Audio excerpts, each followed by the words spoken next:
ये तृष्णा, भोगे हुए भोग को भोगने की तृष्णा, ये हमारे अंदर भाव नहीं पैदा होने दे रही।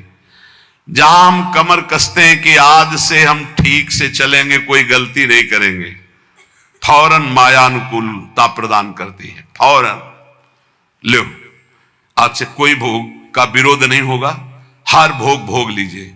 और जहां भोगा तो आप फिर शिकंजा कसा उसके, फिर उत्तराहिमाम पुकार प्रभु, तब फिर कृपा होती है, फिर वो एकदम चैन शांति मिलती है। तब फिर वो कहती है ये लो, फिर ही भोगो, कोई दिक्कत नहीं। तब फिर वो, बस यही तृष्णा। जीरियंते जीरियता केसा दंता जीरियंते जीरियता जीविता सा धना सा च जीरियतोपि न जीरियति। शरीर जीर्ण हो जाता है भोगते भोगते, पर भोग की आशा जीर्ण नहीं होती। यह है पापिनी तृष्णा। शरीर बुढ़ापे से युक्त हो गया, लेकिन मनीराम बुढ़ापा अनुभव नहीं करते कि मैं बूढ़ा हो गया हूं। नहीं, जैसा जवानी में वैसे ही वो उद्दंडता करने का मन करता है। जीरियंती जीरता केशा, इनको साधना के द्वारा मारना पड़ेगा, ये अवस्था से शांत नहीं होंगे। तो कह रहे जीरियंती जीरियता केशा दंता जीरियंती जीरियता, बाल सफेद हो गए, दांत गिर गए, आंखों में दिखता नहीं, बुढ़ापा आ गया, लेकिन तृष्णा वैसी ही है भोगों की, वो पुरानी नहीं हुई, वो नवीन बनी रहती है। इसलिए ये जो सदैव तृष्णा नवीन रूप धारण करती है, ये जैसे वस्त्र में सूत ओतप्रोत है, ऐसे ही अंतःकरण में तृष्णा ओतप्रोत है। समझ में ही नहीं आता, खाते खाते दांत खत्म हो गए, नकली दांत लग गए, देखते देखते आंखों में ऑपरेशन होकर नई शीशे चढ़ गए और शीशा लग गया, चश्मा लग गया, कान में मशीन लग गई, सब, पर वो वासना नहीं गई। वही तृष्णा भोगों की, वही मकर ध्वज भस्म खा के, सोने चांदी की भस्म खा के अभी और कुछ संसार का स्वाद लेना है। ये हम नहीं, शास्त्र कह रहा है। और आप अपने हृदयों में और हम सब अपने हृदयों में देखें, भगवत प्राप्ति में ये तृष्णा डाइन सुरसा की तरह मुंह बढ़ा रही है। सुरसा, हनुमान जी 16 हुए तो 32 हो गई, हनुमान जी 32 हुए तो 64 हो गई। सुरसा डबल बदन, ये तृष्णा ऐसे बढ़ती चली। अच्छा ले भाई, इतना स्वाहा, इतना भोग की आहुति ले ले, अब तू शांत हो जा। वो और डबल प्रज्वलित हो गई, और प्रज्वलित हो, ऐसे तृष्णा बढ़ रही है।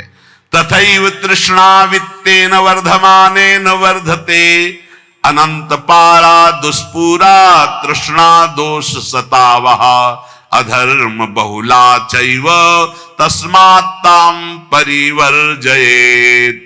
ये तृष्णा चाहे धन की हो चाहे भोग की हो, ये सदैव बढ़ती जाती है।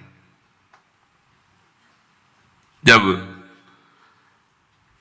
आदमी सोचता है इतनी संख्या का अगर धन हो जाए तो हमारा बढ़िया काम चल जाएगा, और दैववशात यदि उसको उतनी संख्या का धन मिल जाए तो जो पहले सोच रहा था उससे भी बुरी अशांति उसके अंदर उतनी धन संख्या प्राप्त होने पर होने लगती है, और बड़ी, ऐसे बढ़ते बढ़ते वो नष्ट हो जाता है शरीर, पर तृष्णा नष्ट नहीं होती, चाहे धन की हो चाहे भोग की हो।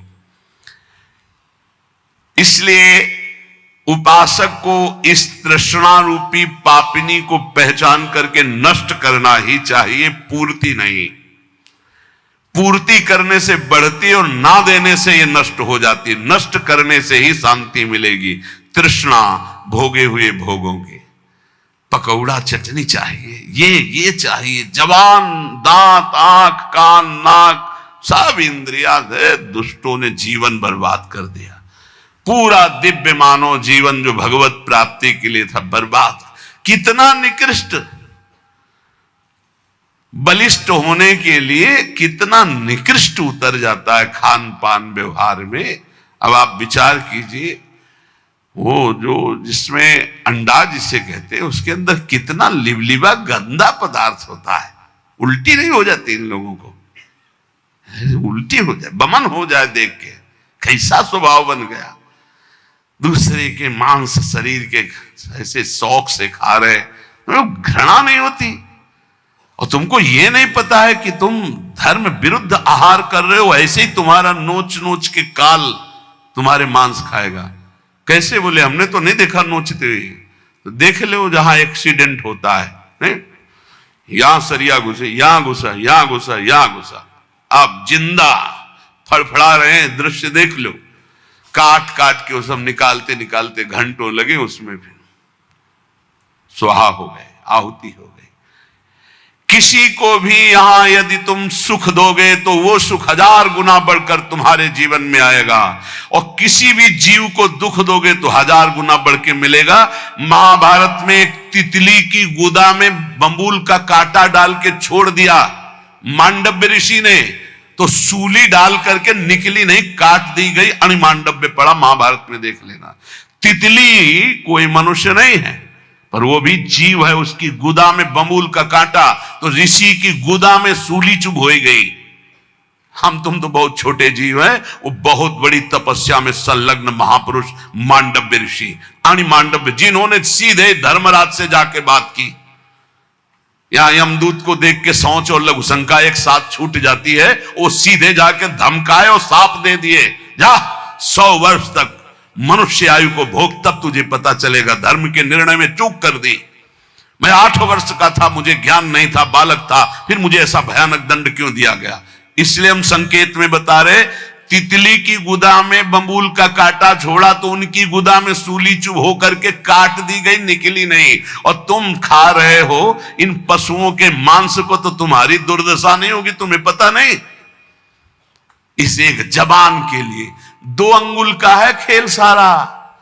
इसके बाद घाटी के नीचे हुआ कोई नहीं मतलब है कि कैसा था, सब मल हो जाएगा। बस 2 अंगुल का स्वाद। अरे बहुत स्वाद ले लिया, थोड़ा राधा नाम का स्वाद लो। मारो इस तृष्णा को, भोजन की तृष्णा को, भोग की तृष्णा को, देखने सुनने बोलने की जो प्रपंच जनित तृष्णा, इसका नाश करो। जो उपासक भगवत मार्ग में आगे बढ़ना चाहता है, वो किसी को मित्र ना बनाए, और मित्र बनाए तो बहुत काल के बाद बनावे। सहसा किसी को दोस्त नहीं बनाना चाहिए। कह रहे चिरेण मित्रम बदनीयात, चिरेण च कृतम त्यजेत, चिरेण ही कृतम मित्रम चिरम धारणमर्हति। रागे दर्पे च माने च द्रोहे पापे च कर्मणि, अप्रिये चैव कर्तव्ये चिरकारी प्रशस्यते। बंधूनां श्रद्धां चैव भृत्यानां स्त्रीजनस्य च, अव्यक्तेष्वपराधेषु चिरकारी प्रशस्यते। चिरकाल तक परीक्षा लेकर ही दोस्त बनाना चाहिए, सहसा किसी को मित्र नहीं बनाना चाहिए। यह हमारे ब्रह्म ऋषियों का आदेश है। क्या परीक्षा ले हम जिससे मित्र बनाना हो? बोले पहले देखे कि हमसे कोई इसका राग तो नहीं है जो हमसे दोस्ती कर रहा है। हमारे रुपये से राग, हमारे शरीर से राग, हमारे रूप से राग, हमारे पद से राग, कुछ ऐसा तो नहीं है जिसे ये देखकर हमसे दोस्ती करना चाहता है। रूप देखकर, शरीर देखकर, पैसा देखकर, अपने सुख की चाह करके हमसे दोस्ती? बिल्कुल। बोले राग त्यागी ही दोस्त होता है। अगर वो कुछ हमसे लेना चाहता है, भोगना चाहता है, पाना चाहता है, वो दोस्त नहीं होता। दोस्त होता है जो नाना प्रकार की दोस्त के द्वारा दी हुई पीड़ाओं और कष्ट को सह करके दोस्त का साथ कभी न छोड़े। कह रहे चिरम धारण मरहती, चिरकाल तक अपने दोस्त को सुख दे और वो दोस्त उसे दुख दे पर उसे सहता चला जाए, उसे दोस्त कहते हैं। ऐसा कौन दोस्त होगा? बोले राग दर्पे च माने च द्रोहे पापे च कर्मणि, जो राग त्यागी होगा। ये आजकल जो दोस्त बनाए जा रहे हैं, देख लो, नाप लेना कैसे दोस्त हैं, इसका परिणाम देख लेना। आजकल दोस्त बनते हैं, चाहे बालक हो चाहे बालिका हो, शरीर को देखकर, रुपया देखकर, चाहे बच्चा हो चाहे बच्ची, शरीर राग देख करके, रुपया देख करके, सुख का भाव रख करके जो दोस्ती, घबरा जाना ऐसे दोस्तों से, दूरी बनाना ऐसे दोस्तों से, शोषण करने वाले हैं वो दोस्त नहीं होते। चिरम मित्रम बदनीयात चिरेण च कृतम त्यजेत, चिरेण ही कृतम मित्रम चिरण धारण मरहति। महर्षि जन कह रहे पहले चिरकाल तक उसकी परीक्षा लो कि ये किसी स्वार्थ वस्तु मेरे से दोस्ती नहीं कर रहा, और 100 में 100 स्वार्थ वाले ही मिलेंगे। 100 कोई परमार्थी को होगा जो मित्र ऐसा मिले नहीं, कोई ना कोई स्वार्थ है जिससे वो दोस्त बनाए। चिरकाल तक इंतजार करो, ये किसी स्वार्थ के बसी मित्र वही जो अपने मित्र के लिए प्राणों का त्याग कर दे। कुपथ निवार सुपंथ चलावा। पहला पहचान, तुम्हारे किसी भोग सामग्री, विद्वता, राग, पद, प्रतिष्ठा, इसको देखकर तो नहीं दोस्त बना रहा, हट जाओ, वो दोस्त नहीं, वो स्वार्थी। दूसरा, दर्प, अहंकार। अहंकारी को कभी मित्र नहीं बनाना चाहिए। अगर अहंकारी को मित्र बनाओगे तो उसके अहम में ठेस पड़ेगी तो तुम्हारा नाश कर देगा वो। तीसरा, द्रोह, जो सबसे लड़ाई झगड़ा और द्रोह करने वाले, ऐसे को कभी मित्र नहीं बनाना चाहिए। चौथा, जो पाप कर्म प्रिय है, ऐसे कभी को दोस्त नहीं बनाना चाहिए। पांचवा, जो शास्त्र विरुद्ध खान पान करता है, अप्रिय कर्तव्य, अप्रिय कर्तव्य, शास्त्र विरुद्ध खान पान, कभी ऐसे को दोस्त नहीं बनाना चाहिए। चिरकाल तक कर्तव्य की परीक्षा लेकर के ही दोस्त बनाना चाहिए। ये कर्तव्य परायण है, ये हमारे प्रति दोस्ती निष्काम भाव से रख रहा है, ये हमारे किसी स्वार्थ से नहीं। ऐसे मित्र होते हैं, बिरले ही होते, ऐसे देखे भी है। ऐसे भी मित्र होते हैं कि वो प्राणों की बाजी लगा देंगे लेकिन स्वार्थ की कहीं गंध नहीं और आपका अमंगल और अहित नहीं होने देंगे। ऐसे मित्र दो ही होते हैं, या भगवान और या भगवान का भक्त, दूसरा नहीं होता। स्वार्थ रहित जग जुग उपकारी, तुम तुम्हार सेवक असुरारी। भगवान और भगवान का भक्त, थोड़ी भी भक्ति है तो ऐसा मित्र बना लो, हानि नहीं होने वाली। भगवान से विमुख है तो कोई भी हो, कोई भी हो, स्वार्थ कुछ न कुछ देख करके ही दोस्ती करता है। सुर नर मुनि सबकी यह रीति, स्वार्थ लागी करें सब प्रीति। जहां कहीं स्वार्थ होगा, चाहे कोई भी हो, वो तभी जुड़ेगा। अगर स्वार्थ रहित प्यार है तो भगवान और भगवान के निर्मल प्रेमी महाभागवतों में। तो यहां सावधान करते हैं, अब ऐसा यदि मित्र बन गया है तो किसी छोटी मोटी बात में उसका त्याग मत कर देना। चिरकाल तक परीक्षण करो, चिरकाल तक उसकी मित्रता को धारण करो। ऐसे छोटी मोटी कोई बात कर दे, कोई शिकायत कर दे या कोई मन मोटा हो जाए, ऐसे स्वार्थ रहित मित्र का सहसा त्याग नहीं करना चाहिए। बंधु नाम सुहृदाम च भृत्यानाम स्त्री जनस्य च, अव्यक्तेषु पराधेषु चिरकारी प्रशस्यते। ज्ञान वृद्ध और वयोवृद्ध, इन दोनों का सम्मान करना चाहिए, पर सबसे पहले ज्ञान वृद्ध। जैसे श्री सुखदेव जी ज्ञान वृद्ध हैं और उनके पिता पितामह बड़े बड़े वयोवृद्ध हैं, जब सुखदेव जी पधारे तो सब खड़े हो गए। ज्ञान वृद्ध का अध्यात्म में सम्मान होता है, लौकिक व्यवहार में वयोवृद्ध का सम्मान होता है।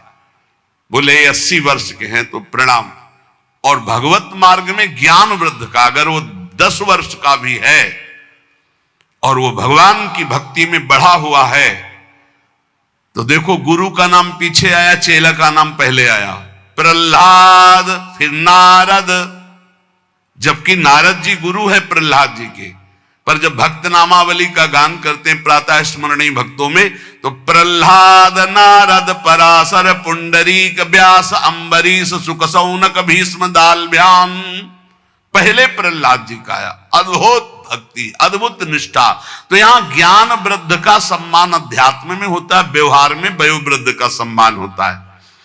दीर्घ काल तक ज्ञान वृद्ध पुरुषों का जो संग किए हुए है, उसको चाहिए कि धर्म का सेवन करने के लिए, धर्मयुक्त स्वभाव बनाने के लिए अपने आप को बंधूनाम सुहृदाम चयुभृत्तानाम स्त्री जनस्य च, अपने बंधु भाई परिवार, सुहृद भृत्य स्त्री वर्ग, अगर इनसे कोई अपराध बन जाए तो इनसे कभी द्रोह ना करे। इसके लिए ज्ञान वृद्ध संतों से शिक्षा प्राप्त करके अपने परिवार को प्रीति के द्वारा बांधे। आज का समय ऐसा आ गया, छोटी वस्तु के लिए भाई भाई की हत्या कर देता है। छोटी सी बात के लिए पत्नी पति में मन मुटाव और तलाक और दुनिया का प्रपंच का क्या सीखा, क्या मानव जीवन की दिव्यता प्राप्त की। ज्ञान वृद्ध पुरुषों की सेवा करके बंधूनाम सुहृदाम च भृत्यानाम स्त्री जनस्य च, अपने भाई से, अपने सुहृद जनों से, अपनी पत्नी से, अपने पारिवारिक जनों से ऐसी प्रीति करो वो तुम्हें कटु व्यवहार करे। ये बात देखो जो शास्त्र कह रहा है वो उसमें में पाई गई, जो धर्मात्मा पुरुष उसमें लक्षण पाए जाते हैं। बंधुनाम सुहृदाम च भृत्यानाम स्त्री जनस्य च, यहां शिक्षा लेनी चाहिए। ब्रह्म ऋषि जन बोल रहे, आप अपने भाई से, अपने सुहृद जनों से, अपनी पत्नी से, अपने परिवार से किसी भी बात को लेकर के द्वेष ना करें, विग्रह ना करें। चिरकाल तक मित्र की परीक्षा लेकर उसे मित्र बनाए, छोटी मोटी बात में उसकी दोस्ती को तोड़े ना, ये आपके अंदर दैवत्व भाव आएगा। सर्वस्त्विंद्री लोभेन संकटान्यवगाहते, सर्वत्र संपदस्तस्य संतुष्टम यस्य मानसम। चाहे गृहस्थ में हो चाहे विरक्त में हो, जो लोभग्रस्त हो जाता है वो संकट में निश्चित पड़ जाता है। लोभग्रस्त हो गया तो संकट में पड़ जाता है, पक्का पड़ जाता है। इंद्रियों के लोभग्रस्त होकर धन के लिए, भोग के लिए यदि जाएगा तो संकटग्रस्त हो जाएगा, मारा जाएगा पक्का। श्री दत्तात्रेय जी ने बाज को, श्यान पक्षी को गुरु बनाया। वो एक मांस का टुकड़ा लिए जा रहा था, कई पक्षी दौड़े तो उसने विचार किया कि मेरे ऊपर झपटेंगे, मांस का टुकड़ा छोड़ दिया, सब पक्षी उस पर टूट पड़े, आराम से चल पड़ा। बोले ऐसा होना चाहिए, ऐसा होना चाहिए, इसलिए उनको गुरु बनाया श्यान पक्षी को, साधु को ऐसा चाहिए। जहां देखे कि इस वस्तु या इसके कारण प्रपंच, वैभव और संपत्ति और लोभग्रस्त पुरुष कोई हो, चाहे गृहस्थ हो चाहे विरक्त हो, अंततो गत्वा संकट में फंसकर मारा जाता है। इसलिए चित्त में संतोष धारण करे। सर्वत्र भरी हुई संपत्ति है, संतोषी पुरुष को बड़ा आनंद है संतोष में। संतोष रूपी धन आ गया तो सब धन धूल समान।